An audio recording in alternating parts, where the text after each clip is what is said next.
अस्सलाम वालेकुम एवरीवन। उम्मीद है आप सब खैरियत से होंगे। आज का हमारा टॉपिक है transpiration and its types and factors affecting the rate of transpiration.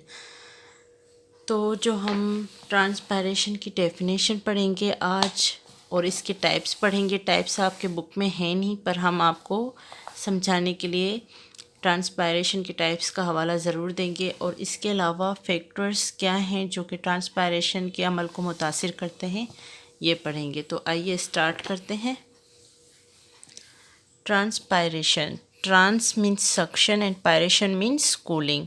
Definition: the loss of water in the form of vapors through the aerial parts of the plant in the presence of sunlight is known as transpiration.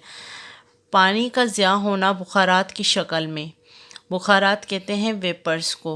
State of water in the form of gas, जो है vapours होते हैं पानी की एक शक्ल ही होती है गैस की सूरत में।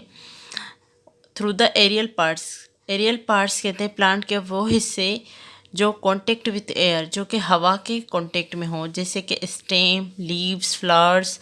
ये क्या होते हैं?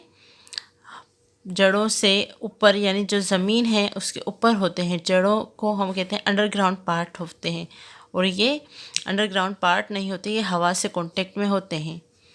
तो इनके ज़रिए, स्टेम, लीव्स, फ्लावर्स के ज़रिए पानी का ज़िया होना किसकी मौजूदगी में? सनलाइट की मौजूदगी में। तो इसको हम कहते हैं ट्रांसपायरेशन। टाइप्स ऑफ ट्रांसपायरेशन क्या है? There are 3 types of transpiration. 3 types हैं ट्रांसपायरेशन के, आप कह सकते हैं। Number 1, stomatal transpiration. Stomatal transpiration, cuticular transpiration and lenticular transpiration. Stomatal transpiration क्या है? जिसमें वाटर लॉस हो थ्रू स्टोमेटा। किसके ज़रिए लॉस हो? स्टोमेटास के ज़रिए। और स्टोमेटास कहाँ मौजूद होते हैं? लीव्स में मौजूद होते हैं। तो स्टोमेटल ट्रांसपायरेशन हम कहते हैं जिसमें वाटर लॉस हो स्टोमेटास के ज़रिए, सॉरी स्टोमेटा के ज़रिए। स्टोमा सिंगुलर है एंड स्टोमेटा प्लूरल है। और इसके बाद है cuticular transpiration. Cuticular transpiration means outer layer of stem. Stem की जो आउटर लेयर होती है उसके ज़रिए ट्रांसपायरेशन होने को हम क्यूटिकुलर ट्रांसपायरेशन कहते हैं। Number 3, lenticular transpiration. Lenticular means lenticels के ज़रिए जब ट्रांसपायरेशन हो। हमें पता है लेंटिकुलर यानी लेंटिसेल्स कहाँ मौजूद होते हैं? स्टेम, जब पौधा बूढ़ा या आप कह सकते हैं उम्र ज़्यादा हो तो उसकी जो स्टेम है वो हार्ड हो जाती है, ब्राउन कलर की शेप में आ जाती है, जैसे कि पेड़ होते हैं, दरख्त वगैरह। तो उनकी जो स्टेम्स पर उभरे उभरे हुए गोल आप सुराख देखते हैं, उन्हें हम लेंटिसेल्स कहते हैं। उनके ज़रिए जब ट्रांसपायरेशन होती है तो हम कहते हैं लेंटिकुलर ट्रांसपायरेशन। नंबर 1 पर हम स्टोमेटल ट्रांसपायरेशन पढ़ लेते हैं पहले। The loss of water in the form of vapour through stomata is known as stomatal transpiration. पानी का ज़िया होना वेपर्स की सूरत में स्टोमेटा के ज़रिए, उसे हम स्टोमेटल ट्रांसपायरेशन कहते हैं। सेकंड है क्यूटिकुलर ट्रांसपायरेशन। क्यूटिकुलर ट्रांसपायरेशन क्या है? The loss of water in the form of vapour from epidermal cells through cuticle is known as cuticular transpiration.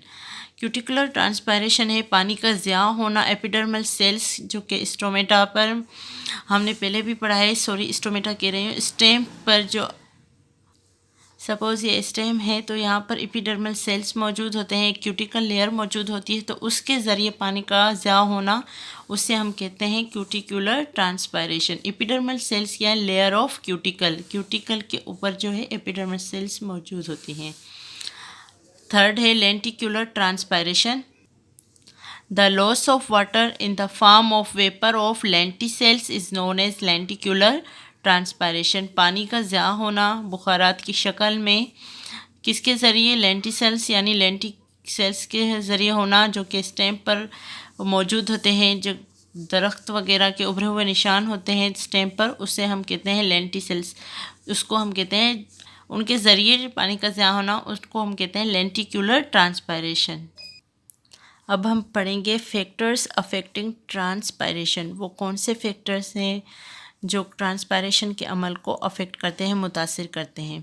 The factors which affect the rate of transpiration are following. वो जो factors हैं जो affect करते हैं, मुतासिर करते हैं transpiration के अमल को, वो दर्ज सेल हैं। रेट मीन्स स्पीड भी आप कह सकते हैं, रफ्तार भी कह सकते हैं। ट्रांसपायरेशन की स्पीड या रफ्तार को कैसे ज़्यादा कम करते हैं, कौन से फैक्टर्स हैं, वो पढ़ते हैं। Number 1 light, number 2 temperature, number 3 wind, number 4 humidity and number 5 soil water. One by one हम पढ़ेंगे। तो नंबर 1 है लाइट।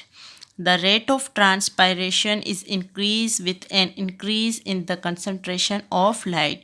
जितनी ज़्यादा लाइट होगी, जितनी ज़्यादा रोशनी होगी, तो ट्रांसपायरेशन का अमल भी उतना ही ज़्यादा होगा।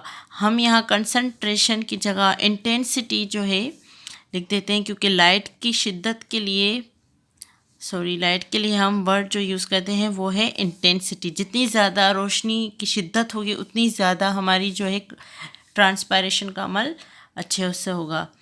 नंबर 2 है टेम्परेचर, गर्मी। The rate of transpiration is increase with an increase in the concentration of temperature. जितनी गर्मी होगी ट्रांसपायरेशन का अमल उतना ज़्यादा होगा, उतनी जो है बुखारात की शक्ल में पानी का ज़्या होगा। नंबर 3 विंड, हवा की रफ्तार जितनी तेज़ होगी, जितनी विंड कहते हैं हम, moving air is called wind. जो मूविंग एयर है उसको हम विंड कहते हैं। तो हवा की रफ्तार जितनी तेज़ होगी उतनी ज़्यादा जो है ट्रांसपायरेशन होगी। The rate of transpiration increase with an increase in the velocity of wind. जितनी ज़्यादा हवा की रफ्तार होगी उतनी ज़्यादा हमारी ट्रांसपायरेशन का अमल अच्छे से होगा। नंबर 4 है ह्यूमिडिटी यानी नमी। The rate of transpiration decrease with an increase in the concentration of humidity. अगर हमारे माहौल में जो है ह्यूमिडिटी होगी, बारिश के बाद हम देखते हैं नमी सी छा जाती है हमारे माहौल में, सराउंडिंग्स में, तो उससे क्या होगा, जो ट्रांसपायरेशन का अमल है वो कम हो जाएगा। क्योंकि वाटर वेपर्स का ज़्यादा होना माहौल में, तो वो आप देख सकते हैं वो नहीं हो पाएगा, क्योंकि पहले से ही माहौल में नमी मौजूद है यानी पानी मौजूद है।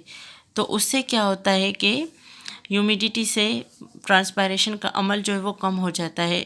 इसलिए कहते हैं कि जितनी ज़्यादा लाइट की इंटेंसिटी मौजूद होगी, शिद्दत तेज़ होगी लाइट की, तब ज़्यादा होगा ट्रांसपायरेशन का अमल। अगर ह्यूमिडिटी है माहौल में तो इतना ज़्यादा नहीं होगा ट्रांसपायरेशन का अमल। नंबर 5 सॉइल वाटर, पानी का मौजूद होना सॉइल में। The rate of transpiration is increase with an increase in the concentration of soil water. अच्छा जी, जो ट्रांसपायरेशन का अमल है, जो स्पीड है वो ज़्यादा होगी विथ एन इंक्रीज़। किस चीज़ के इंक्रीज़ होने से? सॉइल में पानी के ज़्यादा होने से जो है ट्रांसपायरेशन का अमल ज़्यादा होता है। उम्मीद है आज का आपको लेक्चर समझ आया होगा। अगर मेरा लेक्चर आपको समझ आया है तो मेरे चैनल को लाइक करें, शेयर करें, सब्सक्राइब करें और कमेंट करना ना भूलें। Thank you.